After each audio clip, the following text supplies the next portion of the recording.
কারিগরের হাতের ছোঁয়ায় প্রতি মিনিটেই তৈরি হচ্ছে বিশাল সাইজের এক একটা ডিশ বা গামলা।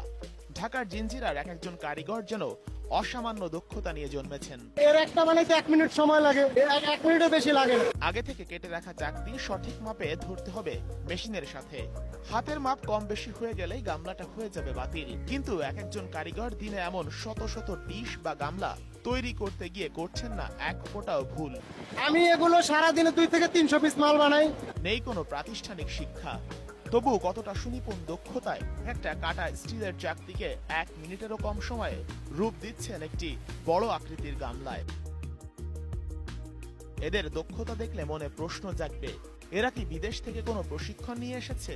যে দেশে খিচুড়ি রান্না, পুকুর কাটা বা সাঁতার শিখতে সরকারি কর্মকর্তারা দল বেঁধে বিদেশে যান, সে দেশে কিভাবে কোনো প্রকার ট্রেনিং ছাড়া একজন দক্ষ কারিগর হওয়া সম্ভব? বাস্তবতা হচ্ছে এদের আসলেই কোনো প্রাতিষ্ঠানিক শিক্ষা নেই।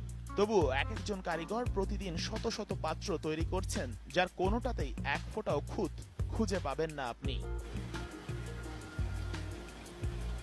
ঢাকার জিঞ্জিরায় আসলে দেখা মেলে এমন শত শত কারিগরের, যাদের হাতের সুনিপুণ মাপ আর যন্ত্রের সাথে নিখুঁত সমন্বয়ে তৈরি হয় হাঁড়ি, পাতিল, গামলা সহ নানা নিত্য প্রয়োজনীয় পাত্রগুলো।